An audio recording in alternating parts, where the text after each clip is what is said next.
Good evening, everybody, and welcome to Hathor Hosts. I cannot believe this, that we are in week 19.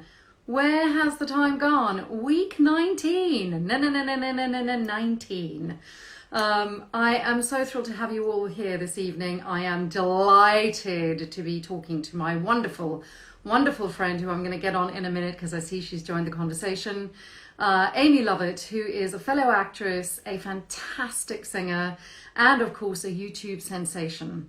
And we are going to be chatting about her career, her life. I mean, she's still very young, so she's packed quite a lot into her life, but we're going to be chatting about all sorts of things. If you're new to this, thank you so much for joining us for the first time. If you've been with us since the beginning, thank you so much for your loyalty and your support. And I think that we should just launch straight on in and get Amy up and chat. I hope everybody's well and coping with various levels of lockdown and life. There she is. Hi. Hello, how are you? I'm good. How are you? All the better for seeing your gorgeous face. Oh, you look lovely. Let me just. Thank you. Move in. All right. I like your. Okay. I'm going to do the same because I feel like my top of my head's been sort of knocked off. I'm liking this, your headband thingy. It's fab. Oh, thank you. It's like my signature thing now, apparently, that I just always have. Oh, it's mainly because I've not had a haircut in like 6 months, so you've got to get it back. Yep. I have the same. I did a sort of self haircut. One of those, like doing it at a home haircut. Big mistake. Wow. Big mistake. Oh, really? And it's still kind of growing out. Hence the slick back Robert Palmer look. Oh, bless you. So I thank you so much for agreeing to be on Hathor Hosts. And, thank you for having me. I'm so delighted to have you. I think that we should just start at the very beginning because what a very good place to start. Exactly. You beat me to it. There? Tell me where you were born. So I was born in Blackpool, which is in the northwest of England. It's quite known for being a theatrical town. Like there's a lot of history in British comedy there and things, although it's more just kind of for hen do's and stag do's these days. So it's not so much a comedy place for the north anymore, but it was originally. And also it's on the sea, isn't it? Because I remember my first visit to Blackpool, I was completely and utterly blown away because it had been really grey and miserable. I think we were touring and it was February or something. And all of a sudden I went to the theatre in the morning and there were all these people who were tanned and lithe and bright orange, some of them. And I was like, where have all these really good looking people come from? Because of course it's famous for the Tower Ballroom, where we have Strictly. Exactly. And there was some kind of dance championship on in that week, and suddenly there was just this bevy of showgirls and really beautiful people parading around the town. I mean, once a year is. Oh, sorry, go on. No, you go, please. I was going to say, like, because I mean, we all kind of you just get used to it. So once a year, you just get loads of really beautiful tanned people in Primark, and you're like, what are you doing here? But it's nice being by the sea. Whenever I go near like a seaside town, I always feel like I'm at home. That sounds a bit weird, but like the smell of the sea feels very like homey to me. Nice. I understand that. It's something familiar as well. So hi, definitely. Rachel. So you are one of 3 siblings. Where are you in that lineup? I'm the youngest. So I'm the little baby. Yeah. Do you get away with murder being the youngest? I think I don't get away with as much. I feel like because I started doing theatre when I was probably around 12 was when I started like really going to a lot of classes and stuff. I spent a lot of time in the car with my mum. So we would drive like to not our local town, like the town over. And so we spent a lot of time in the car together. And so we had a much closer relationship. So she saw everything I did. So I didn't really get away with much, to be honest. And speaking of being interested in performance, you were interested in performance from a really young age. Do you come from an artistic family? I would say so. I mean, I'm the only person who kind of performs. My mum and dad did some like amateur theatre stuff when they were really young. But I'm the only person who kind of wanted to do it as intensely as I did. But we're a very arty family generally. Like we all like doing art and DIY and those kinds of things. So I suppose it is in me in that way. And my mum always loved musicals, so we would watch old musicals together. So it's just always been a part of my life, really. So yeah, a creative family. Yeah. And so you were interested in performing, and as you said, your mum loved musicals, so there was obviously that influence was there. And then at the time you were doing lots of kind of extracurricular activities. You were doing a bit of gymnastics and all sorts of other things, and performing in your local village hall. And it was here that a dance teacher sort of intervened, and thank God for that, because she approached your mum. Well, tell us what happened. Yeah, definitely. So I said that I wanted to do dancing, and my mum was very much like, we don't want you to do something that's too competitive. So she wanted a dance school that didn't do exams, and they did like a very small show. So I went to one in like a local village quite close to Blackpool, and it was very, very low key. And we were doing a segment in our end of year show on Annie, and I would just sing it all the time. I was obsessed. You know, I would do like little shows just for myself in the back garden and things. And my mum had always thought of me as a pretty bad singer, to be honest. And then, I don't know, I just used to sing all the time, like to anything ever. And so I would sing while we were rehearsing the dance numbers in class. And then one day, Miss Sarah went up to my mum and she said, you know, we think Amy's got a really good voice. You should probably put her in classes. And my mum was like, my Amy, are you sure that you've got the right child? And I suppose it's a lesson that practice does make you better at something, because I don't really remember, but I apparently was awful, and now I'm not so bad. So well, I'm not sure I believe the awful part, I have to say. I think that I've heard your singing. You're a pretty damn fine singer. We're getting a lot of pixelation. I don't know if that's just on my end or if I'm doing that to you. It's like Instagram is vexing me. Oh no. Oh, I'll try to put it on my 4G because I thought it might be better, but I've put it on Wi-Fi, so yeah, try Wi-Fi. Let me know if hopefully that's that's better. Fingers crossed. So as it turns out, Annie ended up having quite a big role in your life, and it's really funny because it was the first kind of musical that you did. It was mine too. So we have that in common, which is and you went to an open audition and I went to an open audition. You were in England and I was in South Africa. So tell us a little bit about your open call for Annie. Yeah, so I went to go and see a local it was like a college production of Fame, and as we were waiting there was a poster that was like audition for Annie. So, and I mean, we were so like, we just had no idea basically. So that morning my mum was like, if you want to go you can go, but if you don't want to then there's no pressure. So I was in Brownies at the time, so I went to church in the morning, and I remember saying to one of the other Brownie girls, like, I'm going to go and audition for a musical later. But I had no idea what it was going to be like. And so I have an awful memory, to be honest. And I remember kind of like weird segments of the day. There was so many kids there. Some children had gone in costume, which we were unsure about as well. I remember I wore like a top that had like something about New York on it, and I was like, Annie goes to New York, so maybe, I don't know. And they had a round where they took some girls to go and bond with a dog and see if you could bond with it, and we didn't even end up having a dog in our production. I don't even know.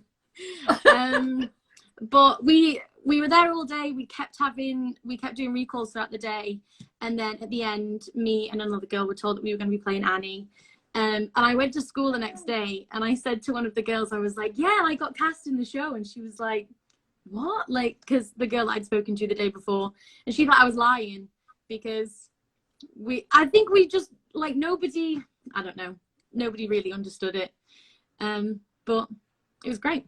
Loved it. I think also it is exactly one of those things, and you've touched on this in your channel, which we'll get to in a minute, but that thing of like finding your tribe and sort of going, oh, I finally fit in.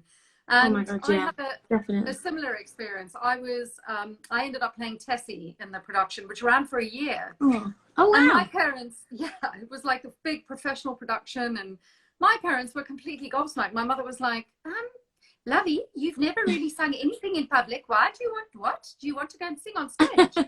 And then we got there, same thing, thousands of girls, you know, belting out Tomorrow. And I was like, and then I remember getting up onto the stage, and the only thing I'd seen was The Sound of Music. So I brought Edelweiss, however you say it. And my knees were knocking. I was so terrified. Oh, and I sort of started, and I was like, and I saw my dad kind of get up to come and get me, and I was like, every morning you greet me. And my mom said, she was like, where the hell did that voice come from? Yeah. Anyway, so Annie was your sort of baptism by fire. Do you remember your opening night? How long yeah. did the show Oh, sorry. Sorry. Oh, you cheat! Not the cat. I love that. Sorry. Say that again. Sorry. I was going to say, do you remember how long, firstly, how long was the run? And then do you remember your opening night of Annie? Yeah, so it was only a really short run. I don't remember it being like a huge thing. Like, I remember being really, really chilled out. I didn't really have nerves at all. And I remember my mum, when she talks about it, she's like, I was so nervous. She's like, you'd never done anything before. You'd never had a solo in a show or anything. And here you are, you're going to go and be Annie in Annie. And what if you get up there and you just don't do anything? Because I also had I hadn't really practiced my lines with her or anything. And then she was like, I don't even remember you practicing. So I'm like, does she even know her words?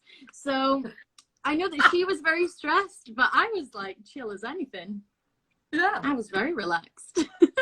And you ended up joining that theatre company. I mean, obviously you were still at school, but part-time, Imagine Productions, which really kind of immersed you in the world of theatre. You did Les Mis and The Sound of Music. And was that for you that kind of aha moment that you were like, these are my people, I love it here? Yeah, definitely. I mean, I always struggled to kind of fit in with people at school, and I didn't really have, I had kind of casual acquaintances, but I never really had like a group of people at school. And the people at Imagine and the theatre group were definitely where I just felt most kind of comfortable, and you know, I could be passionate about things and people wouldn't make fun of me, and that was just amazing to me. So it was massive for me to go there, and yeah, I mean, I learned a lot while I was there as well. Like, they were very strict. I learned a lot about professionalism and so much about the industry. We would, you know, they taught us to do our own makeup and things. They like brought people in, and they really tried to kind of train us. And so, you know, I owe a lot to them, for sure. Yeah. And then after high school, it was kind of decided that you were definitely going to have a career in the arts. So you graduated from Preston College. Yes, you are. With a BTEC in musical theatre and acting. And you then came down to London and went to Mountview to do the foundation course. How long is that course, the foundation course? It's just a year. A year, okay. A year. Yeah, so the goal is to kind of get you prepared for the 3 years. So they kind of market it to people who aren't quite ready for a 3-year course. I have to say, I think even I think performing arts training is so mentally draining and difficult, and I think a lot of people are too young at 18, and I think I personally think you should go a little bit older, because there's things that you have to deal with in yourself, and you know,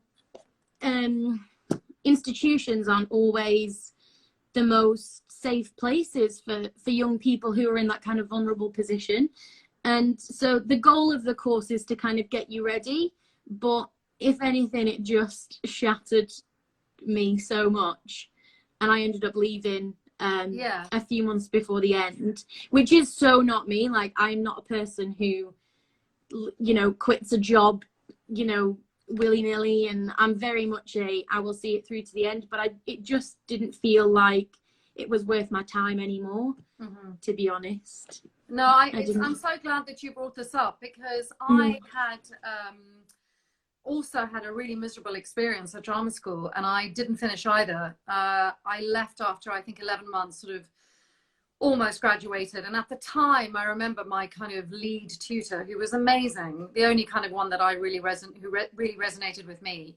And she kind of turned around and said, "Why are you going? You're so good." And I was like, well, because I'd had 11 months non-stop of people telling me how shit I am and how rubbish I am, I'll never work, and how useless you are, and ugly and untalented. And I remember very clearly, and looking back now, I also think I was too young. I was 17 or 18, and very kind of coddled as a child, because I grew up largely as an only child. And so I didn't really have the street smarts to kind of go, well, no, actually, I want to do this. So you know, thank you for talking about that, because I think a lot of people don't talk about stuff like that and think drama school is the be all and the end all. And I don't know if it always, I mean, I think training is really valid, but I always say to young people, if you don't get into a drama school, don't worry. If you want to act, just act, keep going. Exactly. You know, and you and I are living proof of that. So here we are. You left early. And you then went back home, didn't you? How did you kind of bounce back and pick yourself up again? Yeah, so I mean, my parents are incredibly supportive, and I think that massively helped, you know, and I definitely felt that there wasn't any judgment about me wanting to finish early either. It just felt right, to be honest. But when I did move back, I was like, I'm so not ready to be re-auditioning for drama school next year. So I got a job like working in Pizza Hut, and then a high school, and also I taught singing at a Stagecoach. So I did all three of those kind of simultaneously. And I think it was more just kind of growing up a little bit more. Even though I was living back home, I still needed that time to mature a bit. I mean, working at the high school, I was very much, I'd always thought of myself as quite young, and then I was put into everybody calling me Miss, and like the kids would follow me around and they'd be like, Miss, and I'd be like, just call me Amy. And so I think that helped me mature massively, actually. And I had to do some, like, I worked in a finance department. I have no idea how, and because I can't count. So I can't add. I wanted to talk about it, and it was. Say that again, sorry. No, sorry. I was just going to say, I wanted to talk about one of your slightly odder jobs, but you were just finishing up on the finance. Sorry. Do continue on that. No, it's all right. No, go on. It was just ridiculous anyway, but. I was going to say, one of your sort of slightly odder jobs was working as a scare actor in the Blackpool Towers. Firstly, tell us what on earth does that involve? And that must have been like must have messed with your psyche a little. Oh, it definitely did. It was a really interesting time. I both loved it and hated it all at the same time. I only did it for a few months because I was then going off. I started in maybe March, and then I was going off to LCM in September. So I only did it, as I say, for a few months, but it was very weird because you're just in darkness from like 9 a.m. to like 6 or 7 p.m. at night. And it's just pure darkness all day. And so, especially like when it's a little bit dark, like when I first started in March, it was still quite dark. So you'd go to work in the dark, you'd be in the dark all day, and then you'd go home in the dark. And it also, like, the dungeon is very, so basically you play different characters and they go through a tour. There's like a plague doctor, and there is a smuggler, and various different crazy characters, and you have to interact with the people who go on the tour, and you have to be quite mean to them, but people really give it back to you as well. So you have to get really like sharp on your like cutting people down and stuff. So, oh my god, the cat's going crazy. So maybe it's my voice. If there's lots of banging in the background. It's all right. What on earth is he? Anyway, yeah. So like, you have to end up being. I know. So you have to be really like snappy with people.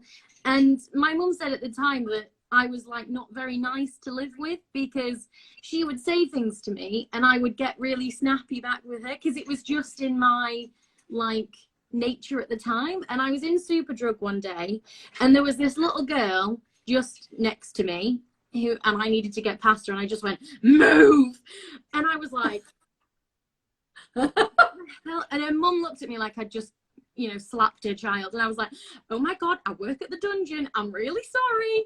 It was just a lot. Method acting, darling, method acting. Yeah, it really like it went in there, but I had a good time as well, and I had to learn a lot of like vocal stamina, because there's a lot of shouting, and so I definitely learned a lot from it as well, and I enjoyed it, but it was also quite hard at the same time. Yeah.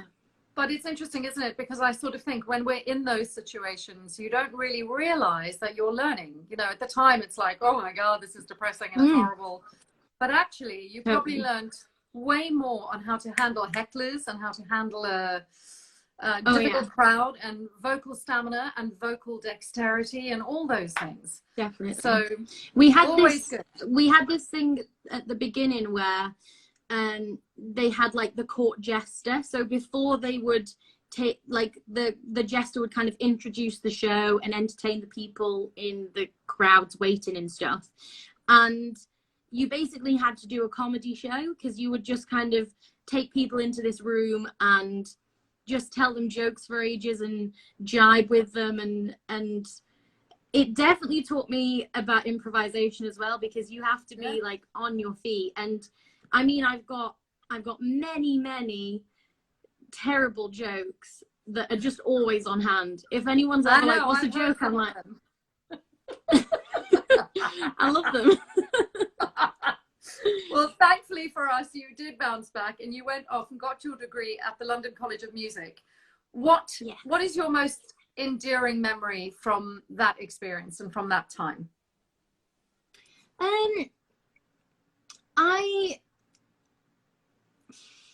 Goodness, I don't know, it's a difficult one, because again, there's ups and there's downs. I feel like I've been very unlucky in a lot of situations, but at the same time I feel like I learned a lot from the school, and I feel like it made me the actor that I am today. Specifically in acting, I feel like that was where my acting specifically, rather than singing and dancing, was really kind of honed. And I feel like I learned a lot in life as well during that situation, that I think, you know, when you experience stuff in real life, it makes you a better actor.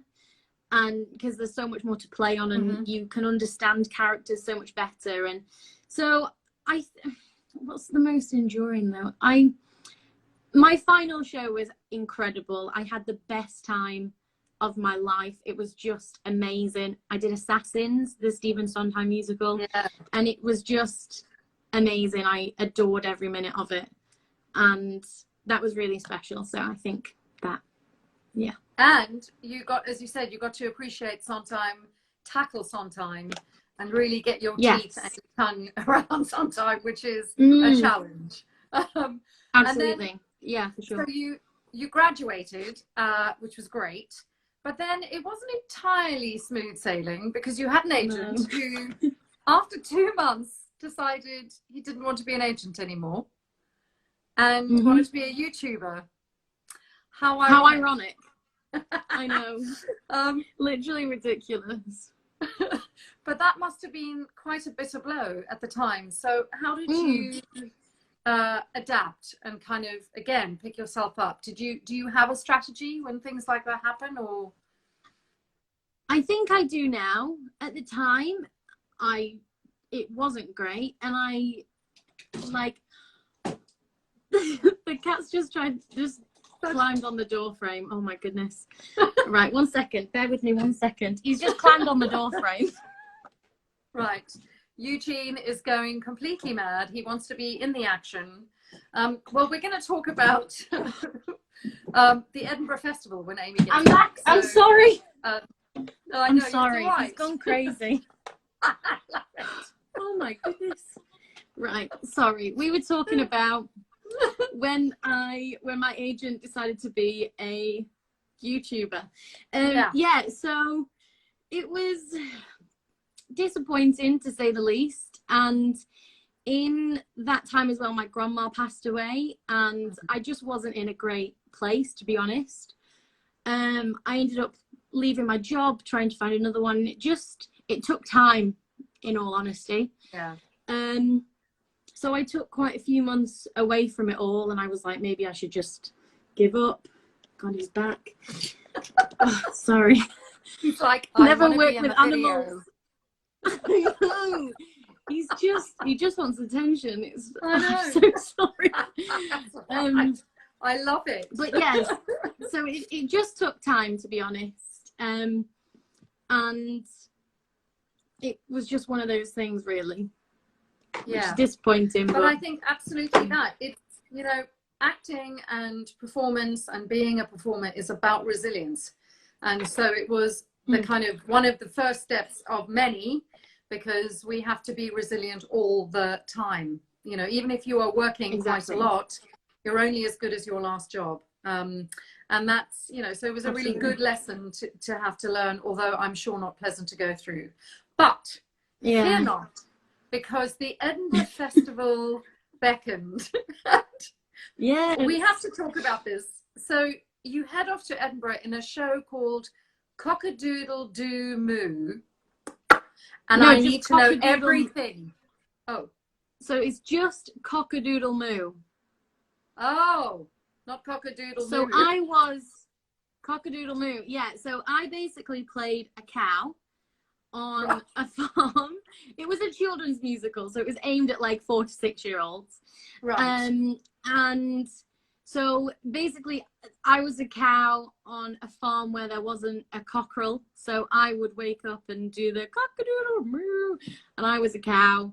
And it was very cool. Like, I thought the design of the show specifically was so cool. We had like the best sets and the coolest costumes and stuff, and it was a really fun experience. And it was a fun show as well. It was like nice. It was like maybe just under an hour, pretty chill, and then you got the rest of the day free. So yeah, but Edinburgh was a lot. I mean, I remember before I went to Edinburgh, when I was in training, they talked to us about it, and they were like, you've got 30 minutes to do your get in, but the person before is also doing their get out, so you're doing it at the same time. And I was like, this has to be a lie. I don't believe it. No. I fully was just like, this person's got it wrong. And then when I got there, I was like, oh, they were right the whole time. It was intense, but it was amazing. Like, I learned so much in Edinburgh. Yeah. It was a mad experience. I think also it is an absolute rite of passage for every British performer, and actually performers now all over the world. I mean, when I first moved here 18 years ago, I also headed off to the Edinburgh Fringe Festival playing, I wish it had been a children's play. No, I was in a rock musical called After Dark, where I played, are you ready everyone, a sex-starved, tap dancing parrot. It was not I mean, good. I can see it. I'll be honest, I can see it. I mean, because I tapped so well. It was just, I could write a show about that show. I just remember the review in the Scotsman said something like, oh God, it was something like, it is the end of apocalypse now. And Marlon Brando has just uttered those immortal words, the horror, the horror. He has just sat through After Dark. I mean, it was that bad. It was that bad. That is savage. Wow. So no, there are no pictures or videos as far as I know. I think there's some pictures of me. Maybe one day I'll put them up in, because we had all this elaborate face paint. I mean, I looked like a chicken. Didn't look anything like a carrot. Anyway, we will talk about that more one day. But so you went off to Edinburgh, and then you ended up with slightly more than you bargained for, with suspected pneumonia in the hospital. Yeah, it was. Sorry, yeah. And so basically, the producer rented like an apartment for us, and they had all the boys in one room and all the girls in the other room. And I was, you know, I'm pretty chill, so I was like, I'll sleep under the window. But because there was like 4 or 5 girls in a room, we obviously had to have the window open. So I slept under a window in Edinburgh for a month. And with that, you are open to sickness and things, and just the general kind of wear and tear of it anyway. So yeah. I, like everybody else, went out a lot, but I just couldn't. I had to really kind of rest as much as I could. And then one night I was lying in bed. There was only the producer and the trumpet player still in the apartment, and I was lying there, and my chest was like gurgling. And I Googled gurgling on the chest, and it was like, this is a major sign of pneumonia. And I was like, oh, I've got pneumonia. So I went out and I was like, I think I'm going to die. And they took me in the massive van that had all the set in it off to the hospital at like midnight. But it ended up that I just had, I think it was bronchitis. So that wasn't fun. But, you know, you still did a show every day and just got through it, man. Do you feel like pressure to deliver in a situation like that? Because, you know, in Edinburgh, there's no understudy. So if you get sick, you're on. You know, I remember doing a panto, and I got some hideous throat infection, and I had to go on. I had to sing with this like, I was like that, you know. Yeah. Wasn't good. But so I think sometimes, especially as performers too, we push ourselves probably more than we should. Did you feel that, a pressure to deliver during that time? Yeah, definitely. I mean, it was only a cast of 4, and then we did have one girl who was like, I can be a cover if you need it, and she kind of traveled with us as kind of like an assistant producer. But she didn't know the role, and it was, I don't know, I didn't really feel like it was an option for me not to go on. So the majority of the show was okay, but I did have this big number with a belted E at the end, which would normally be quite fine, but like it was not fine. So I sang it, and the girls in the rest of the cast would like sing nice harmonies below it. So what we ended up doing was I switched onto a lower melody, and then one of the other girls went up to the E, and it was fine.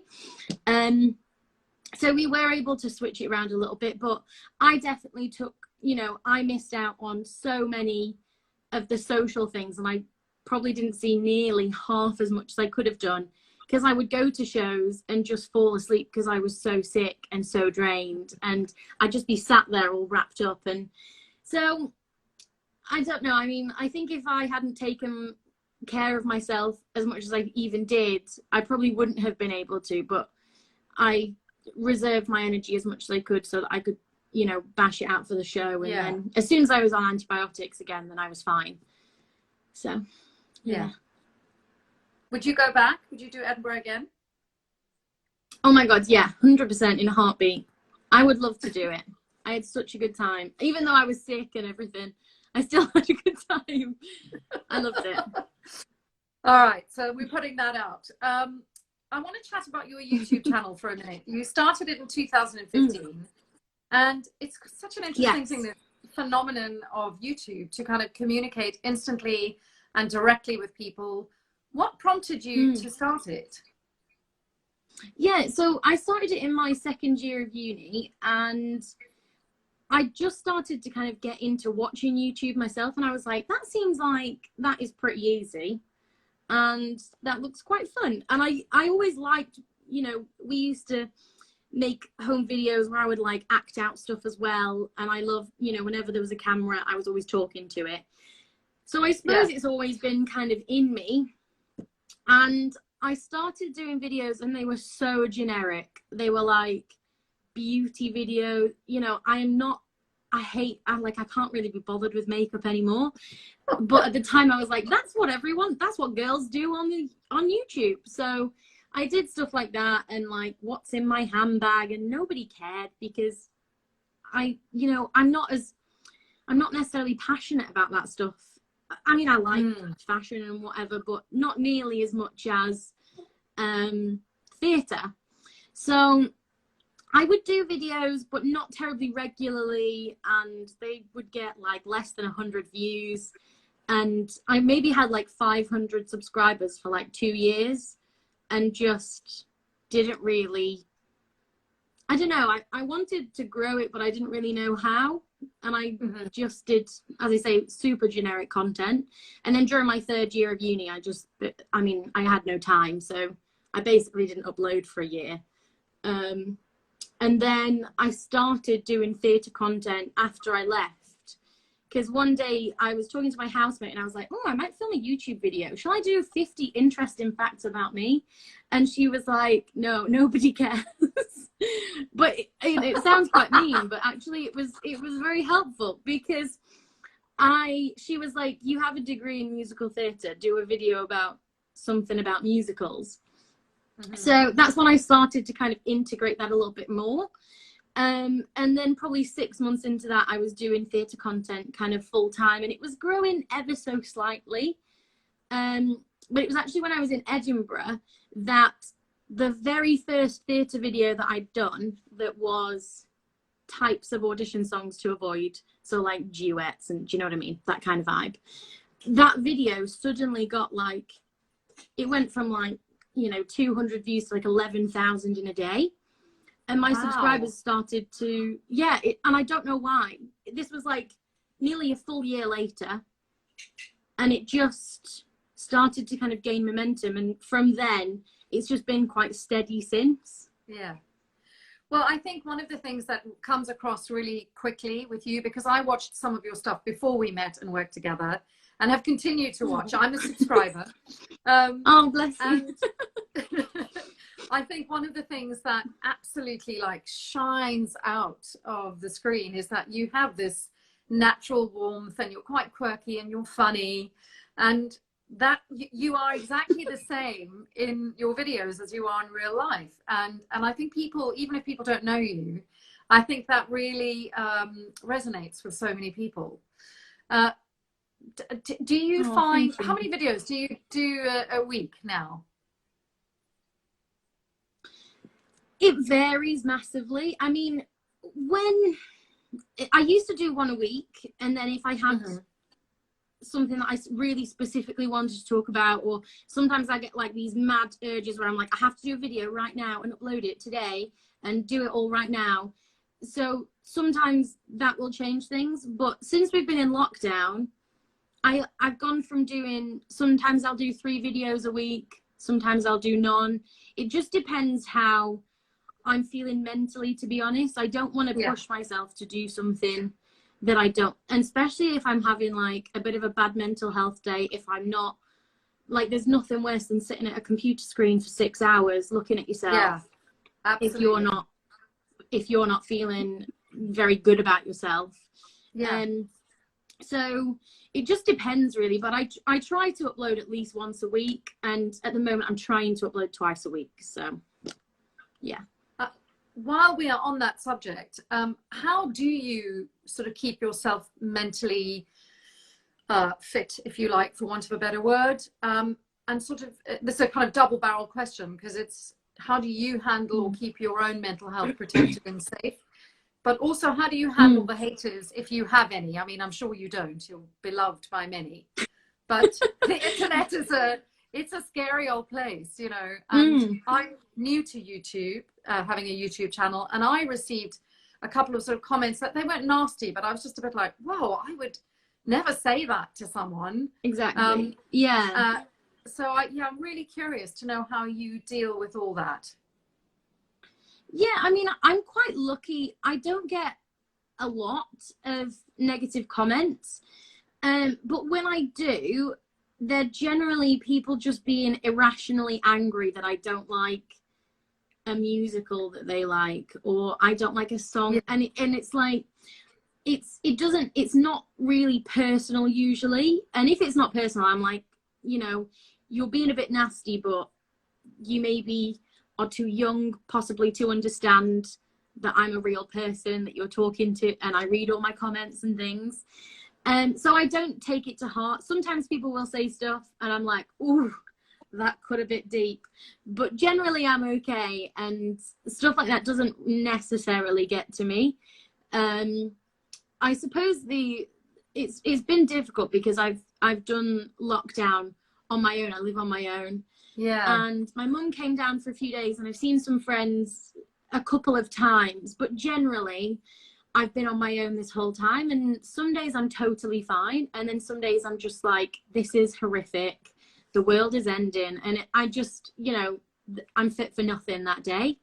But I think being okay with the fact that you're having a bad day is the way that I get through it. I'm like, do you know what? I'm not going to try to do anything today. I'm going to lie in bed. I'm going to watch TV, and tomorrow I'll try again. I also do these things on my Instagram where I share my to-do list, and it might sound really stupid, but no, in the morning I'll share my to-do list.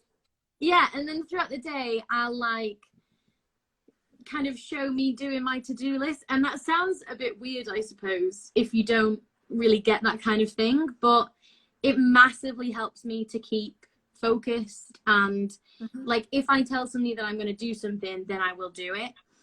And I feel like I've shared it to a few thousand people now, so I should probably go ahead and do the dishes, you know.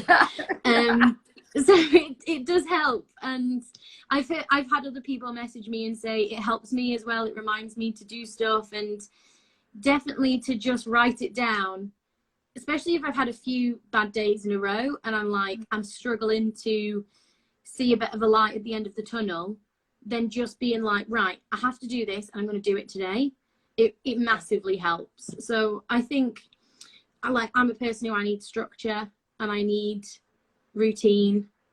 And so I flounder a bit when I don't have that. So the lists do help. I know it sounds a bit weird, but you know. No, it doesn't. And I think that something, again, that watching your channel and sort of Instagram has been so amazing like that. But we are all, something that I always say to people who've watched my stuff, we're in this together.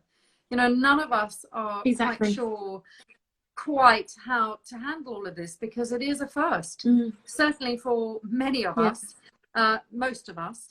And I think, as you said, it's absolutely okay to have those days. I mean, I've had days where I've been found in a kind of fetal position on the floor, just going, oh, it's all too terrible. But having a show to do once a week has also really helped me, because it's been like, okay, you have research to do, you have you know, things to plan, scripts to write, and it's made a difference. And I'm so delighted that people have watched and agreed to come onto it. So we are all in it together. That is the most important thing, I think. Absolutely. When was the first time you were recognized from your channel? Oh, when was? I don't think I can remember, if I'm honest. It will have been at the theatre. I feel like I'm being really stupid now. Oh, I can't. It will have been at the theatre, because that's usually where it happens. I have had it happen, like, somebody came up to me in an IKEA queue when I was queuing up for some meatballs, and I was like looking like a hot mess. And I was like, very, very surprised, because it normally very much happens in the theatre cafe or in a theatre. So when it happens in the IKEA queue for meatballs, you're like, what? I don't know. It's so I can't remember the first time though. I feel so bad. Well, I think it's just slipped my mind. If you can't remember the first time, I mean, I've been out with you to shows and things, and people adore you. Like, your level of fandom is, they're like, oh, Amy Lovatt, like, really love you. What's the weirdest thing a fan's ever asked you to do or to sign? I've never really been asked to do anything weird. Mm-hmm. I had to sign something once though, and I signed my real name, not Amy Lovatt, and I was like, I forgot, and I started like halfway writing my name, and I was like, I've forgotten my name, and it was like a strange situation. But I've never been asked to, as I say, do anything weird, but people say some very intense stuff to you sometimes that you're a bit taken aback by, but it's definitely been like a learning curve. And what I will say is, like, when I'm out with friends and somebody stops me, they say to me like, did you know that person? And I'm like, no, and they're like, wow, you were talking like your friends. But I think that when I meet people, I do think of them as friends. Like, and I do think when I'm talking on things like on a live stream or in an Instagram video or in a YouTube video, I feel like I'm talking to a person. And seeing people definitely helps me. I kind of have, faces of people that I've met a couple of times and things. And so that definitely, I don't know, it feels like a friendship in a way, which is very nice. Yeah, and it's been an amazing thing that social media has given us that. Somebody's just put real name ? So do you want to explain about your name? Yeah, absolutely. So Amy is my real name, but Lovatt is my equity and stage name. So basically in I don't know if it's in every equity, but in English equity, you can only have one person of a specific name. And there was somebody else with my last name. So I chose Lovatt because it is my grandma's maiden name.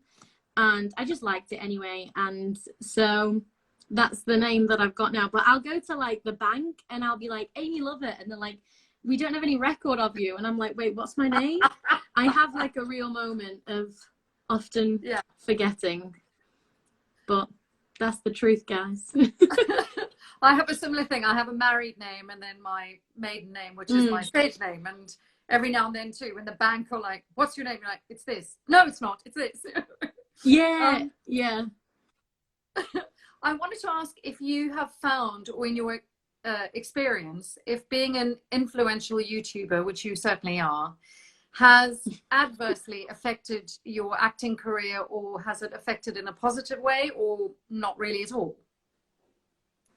I think both positively and negatively, to be honest. I did a video about the negative side of it a couple of years ago, so I won't go into it now because it's like a long old story.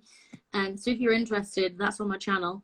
But positively, massively as well, I've met people that I would have never met before, and you get your face out there and you go to events and people know you, and people have generally a positive outlook of you before you go into a room if they've heard of you or seen you. And that's how I got Fanatical, because Rachel said to me that she watched my videos and she was like, we have to get this girl in our show because she's right for the character. And so it does help in a positive way as well, for sure.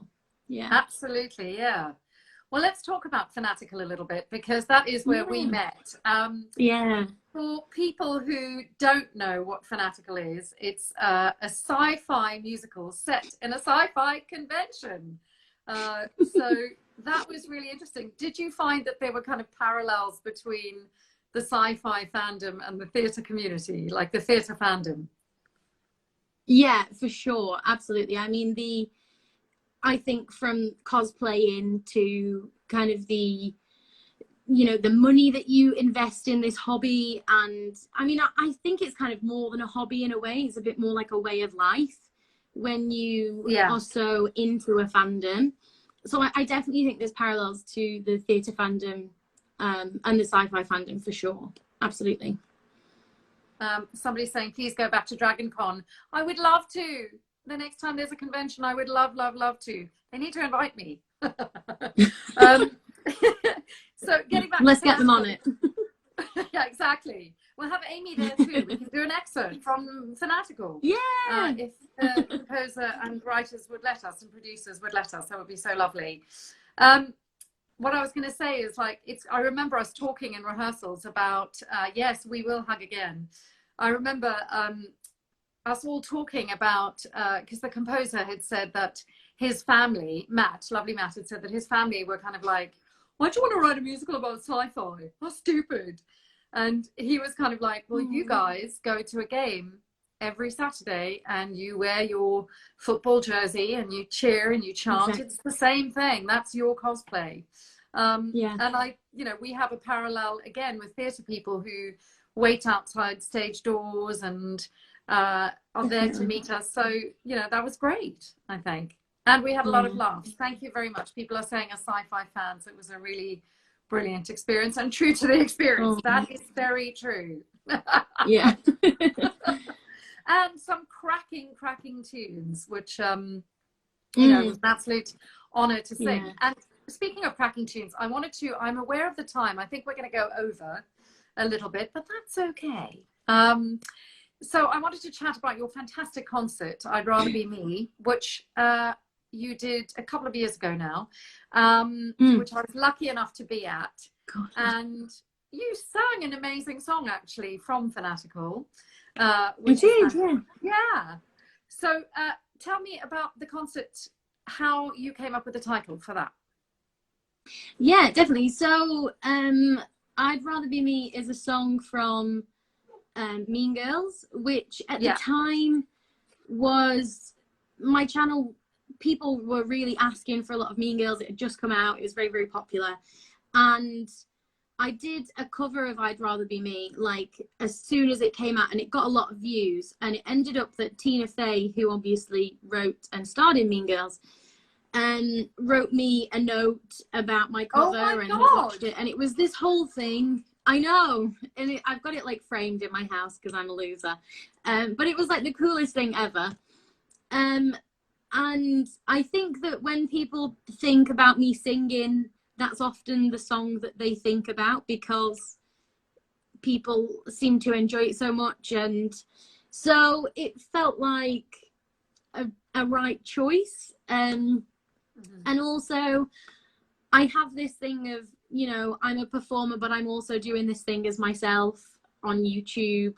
So I suppose that's where it came from, really. I'm just going to say, and everyone else is adding to that, you're definitely not a loser. And also, it's Tina Fey. We love Tina Fey. I know. Yeah, me too. So, Amy, your show sold out in 48 hours, your concert. I mean, that's incredible. Did that make you more nervous? It did.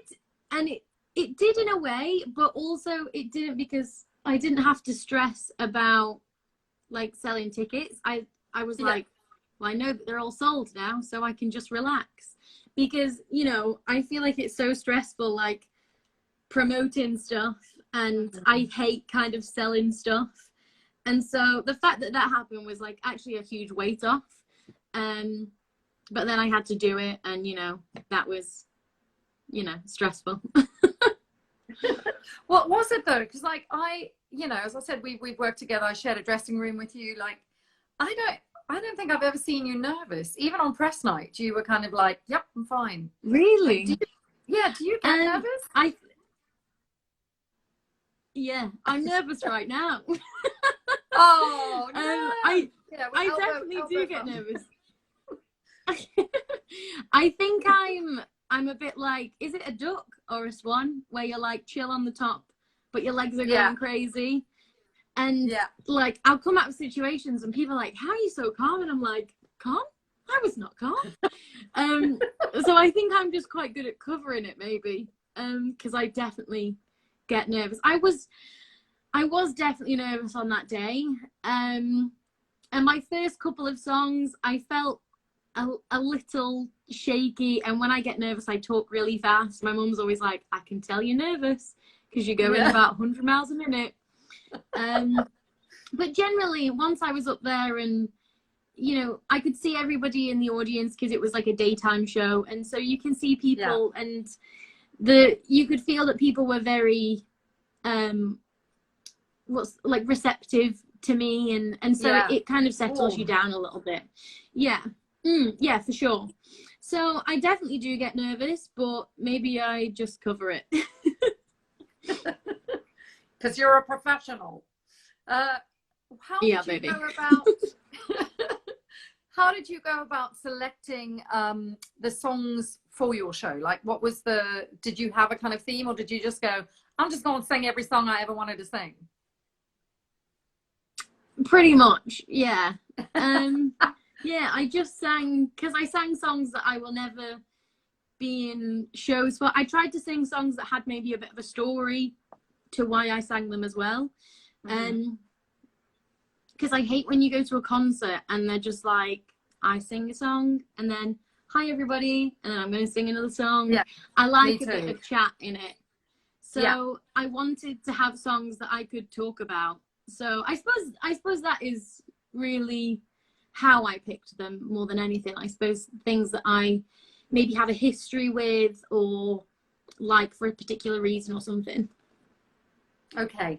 We're going to carry on in a minute, but we're about to be cut off. So if you're okay with it, if everyone else is, I'm going to jump off and then we'll jump straight back on again and we can finish up the interview. Not too much longer now. You can rescue Eugene. We'll be right back, guys. See you in a second. And we are back. So hopefully everyone will be able to jump on in a second. Thank you again for joining us, everyone. That's so lovely. Let me grab Amy again. I'm so enjoying our chat, Amy. It's been wonderful. Let's see. Yay, she's back. Is Eugene okay? Yeah, he's lying down for the time being, so we'll wait and see. I've got a little shelf here, and at one point he was trying to climb on that, and I'm like, oh my goodness, please. He's relatively chill in the day, and then it gets to about 9 o'clock, and he's like, right, it's time to go crazy. So, bless him. So let's get back to your concert for a quick second. Is there anywhere online that we can watch it?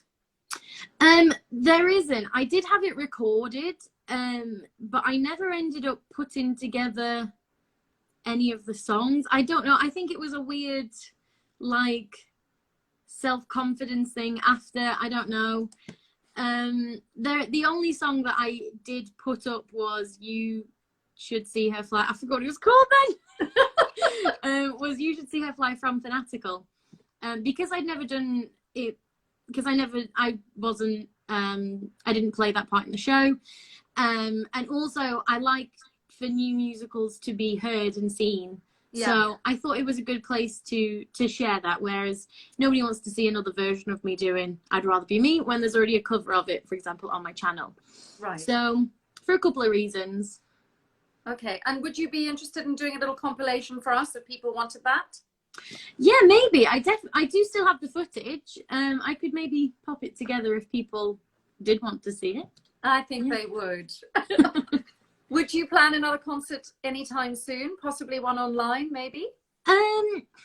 Maybe not online, because I live beneath a lady and I'm very aware that she hears me belting too much anyway. So I would definitely not want to hold back. So I don't think I would do one, like a full concert from home, but maybe when theatres reopen, I think that would be a nice way to kind of celebrate being open as well. So yeah, absolutely. Fingers crossed. Fingers crossed indeed. I mean, speaking of theatre and this pandemic, which has been so difficult for everyone globally to deal with. And I think especially our industry has been so hard hit. How have you managed, I know we spoke a little bit earlier about your mental health, but sort of How have you managed to stay positive and focused throughout it? The lists have helped. Do you have any other things that you do to keep yourself buoyed and encouraged? Yeah, I mean, I think YouTube is the biggest thing. I mean, I've said so many times, like, thank God I've got YouTube, because it allows me to have a creative outlet. It allows me to get that kind of theatre buzz that I miss. Because I was talking to somebody and they were saying, like, the thing is that even when everybody goes back to work, if theatres aren't reopened, your life still won't go back to normal, because you only socialise at the theatre and you work in a theatre. So your life is like completely stopped. So yeah, YouTube has been massively integral in that for me. And then I also have decorated my apartment basically from top to bottom. So that as well has given me a massive outlet as well to be creative and to just have something physical to do as well. Yeah. Because obviously it does get difficult for sure, but having structure and things is just the only way that I can get through, to be honest. If I don't have structure and like don't kind of plan out my week, it just descends into, you know, binging TV series. So yeah, which I think all of us have done our fair share of that during this time. With your channel, obviously as you become more and more successful and more well known, you've kind of become a theatre influencer and you're a guest reviewer. Do you enjoy that side of things?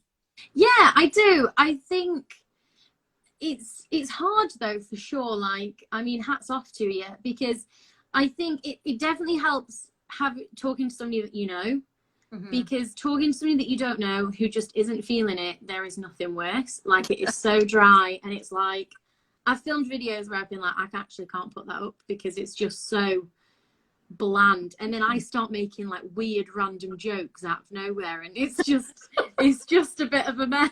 So I think definitely talking to friends and colleagues and people that you know a little bit definitely helps. I mean, I just take my hat off to people who interview strangers all the time. I'm like, I do not know how you do it. I just have no idea, but I do enjoy it for sure as well. And what do you see for your channel, the future for your channel? Where would you like to see your channel in 5 years' time? In 5 years, I mean, I think it's a bit too difficult to say, to be honest, because YouTube and the internet is so ever changing. You know, like, if you look at the internet and social media a year ago, it's totally different to how it is now.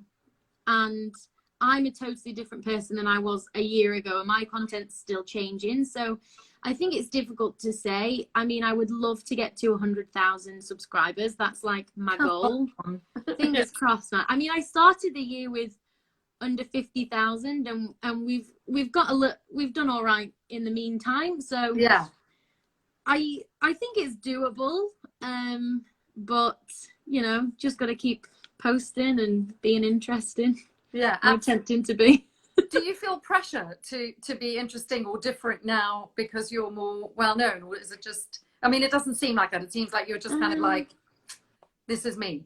Yeah, definitely. I mean, I'm very much who I am, really. I mean, I think my content has changed a lot in the last few years. I used to do kind of more silly stuff, and although I still do, I try to do some serious topics as well. And I try to mix it up, really, and just do what I'm interested. I try to do half of, say, what are kind of trends or people are talking about, and then half of just what I'm generally interested in as well. So yeah, it's a mixture, I would say, to be honest. Yeah. With theatre, are you hopeful that we will be back in the new year? What's your take on all that? Yeah, I mean, I don't think we'll be back before 2021. Yeah, same. Which is just heartbreaking. But I mean, who knows? Do you know what I mean? Yeah. Who knows? Because I mean, I'm certainly not a scientist, but it doesn't look good. But we have to. You can't.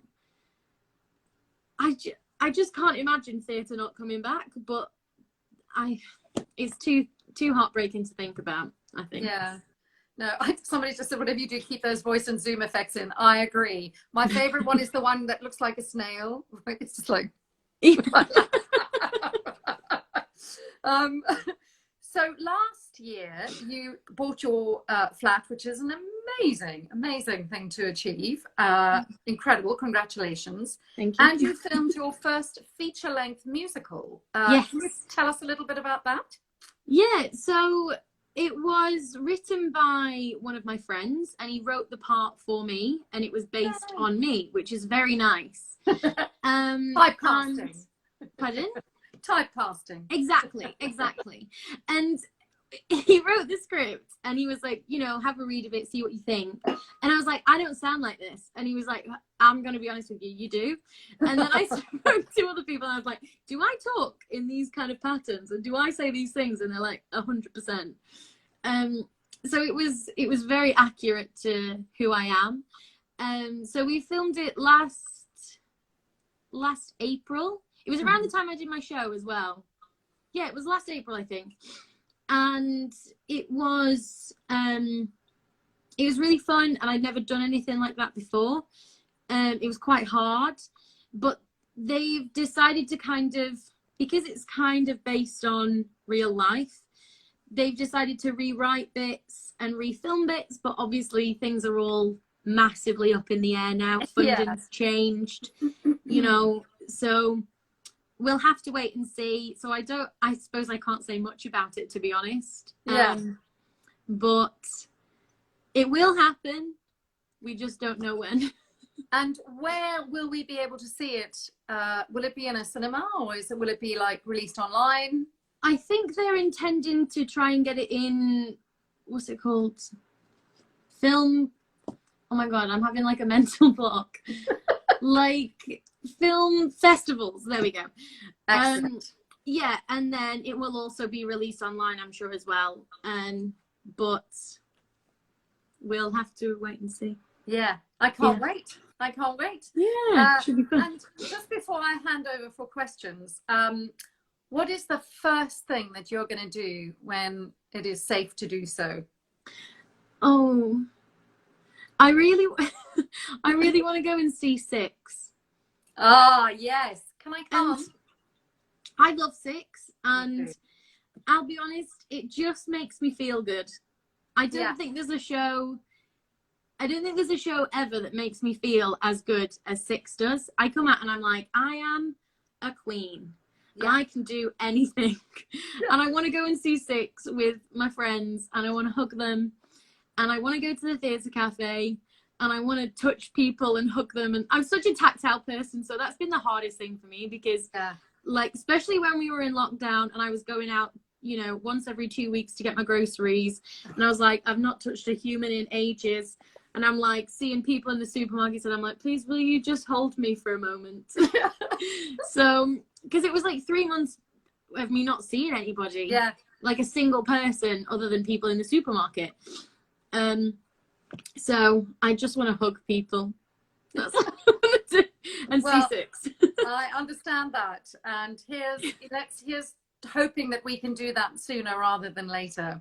Yeah. My final question for you is, at this stage in your life, because I'm sure this question will change, or the answer will change, do you have a dream role or a dream show? They don't necessarily have to be the same. Yes, I do. And I've never seen this show, so I don't, it could be totally wrong that this is my dream role, but I would love to play Muriel in Muriel's Wedding, the musical. Oh yes. I love the film so much. It's in like my top favorite films of all times. I adore it, and I love the cast recording as well. It's very much like in my vocal range. I want to be Muriel so much. So I think that's the dream role for sure. Okay, we're putting it out here. You're terrible, Muriel.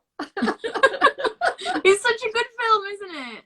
Oh, I love it. And I mean, Toni Collette is just incredible. The fact she did that at 19, ridiculous. I know, right? Ridiculous. So I am going to ask you some questions that have been sent in. If other people want to ask some questions, that's fine. I'm going to play a game. I've not done this before, and it might go tits up in a big way. But if you'd be up for it, would you be up for it? Always. Yeah, whatever. I'm going to ask you the questions in the style of a musical or a composer, and I want you to guess who they are. Okay. I like it. So the first question is, Mm-hmm.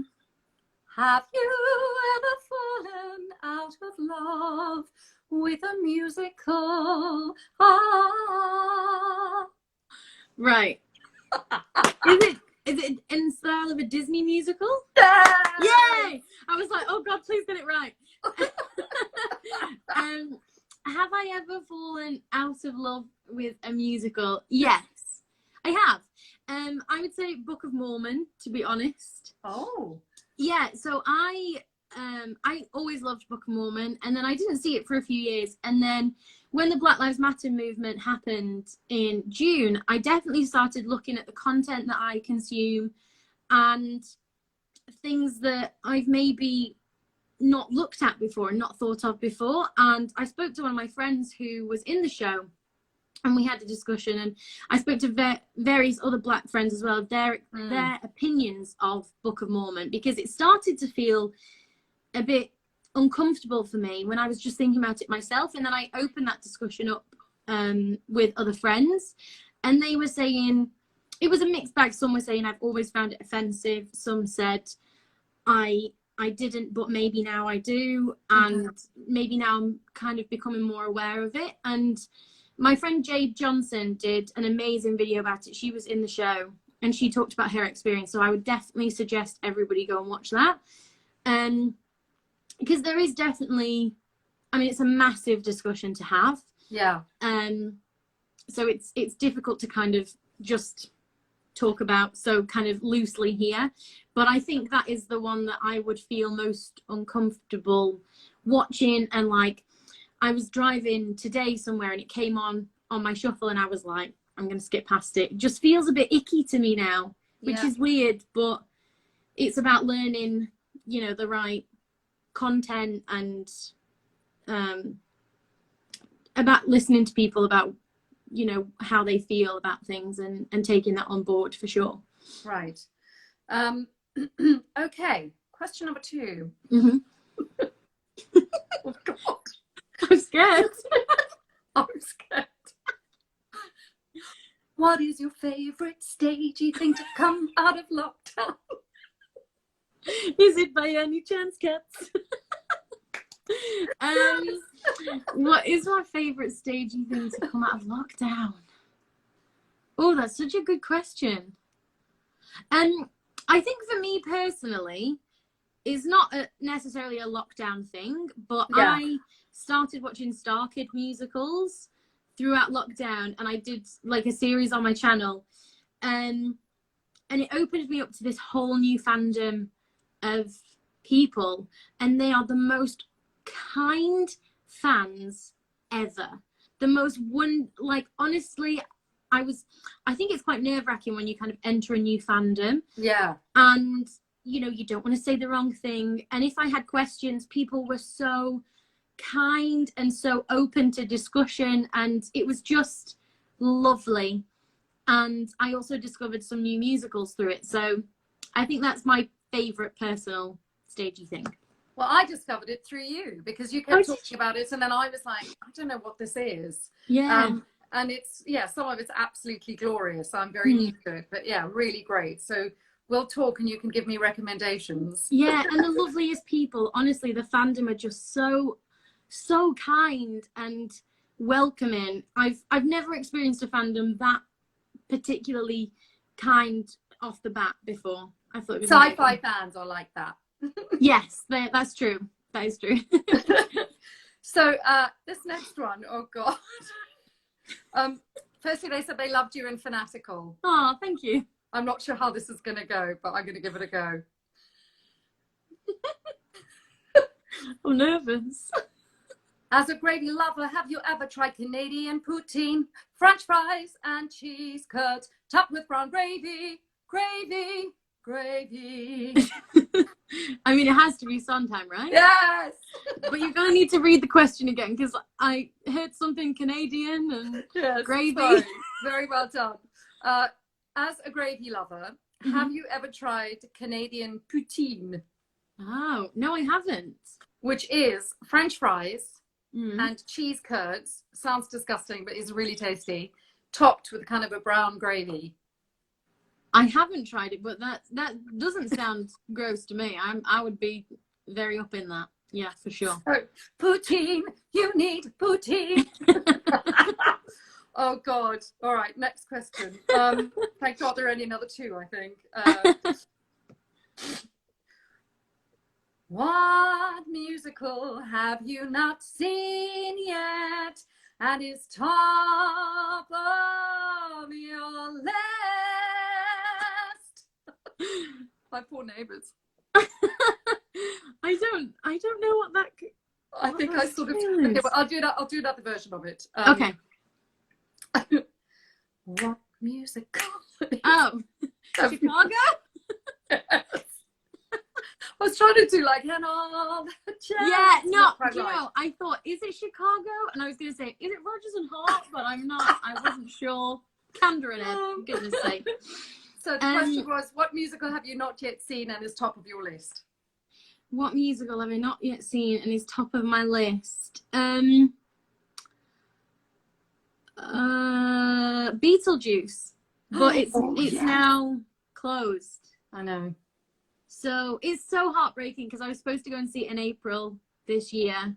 Oh, I had this trip planned. I was going to see that and Moulin Rouge and all these shows, and it was heartbreaking. So that is the top of my list when it comes back to because it's going on tour. So maybe I'll go and see it at a tour venue or something. Because I have to see it.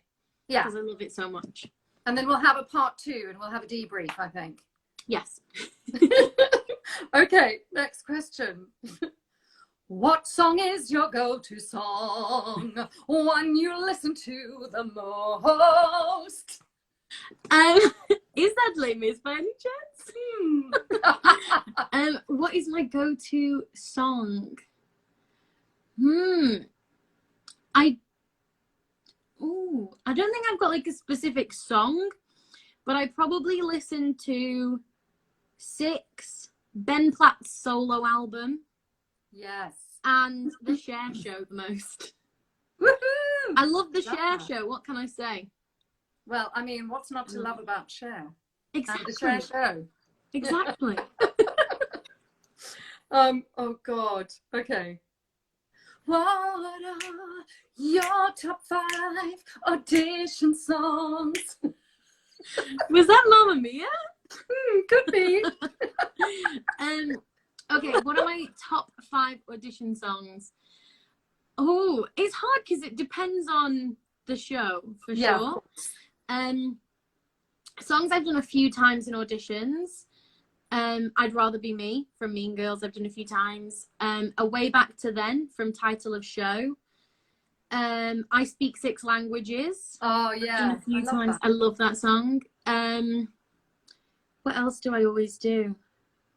If I want like an old classic, I'll do I'm in Love with a Wonderful Guy from South Pacific. South Pacific, right?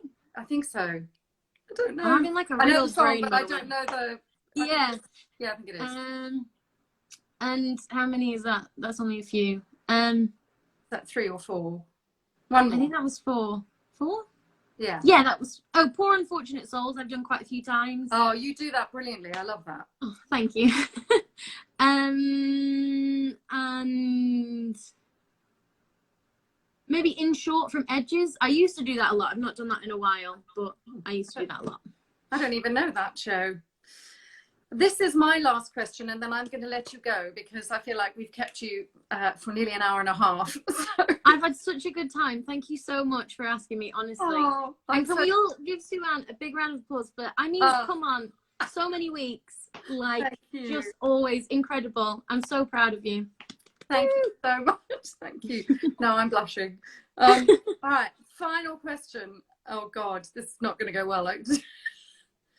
What advice do you have for people who should have had their graduations this year and showcases and never did? Lin-Manuel Miranda, is that you? Did Lin-Manuel Miranda enter the chat? Right, just call me Suanne Lin-Manuel Miranda.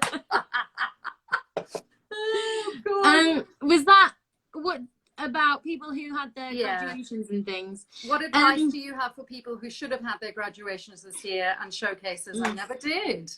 Yeah, I mean, it's heartbreaking for sure. I mean, what's happened to the education system overall is just such a mess, and I just feel so greatly for everybody who's going through that. I mean, Lewis, who's one of my best friends, graduated this year, and like his end of year show has just fallen into nothingness, and they're showcasing things, and it's just heartbreaking.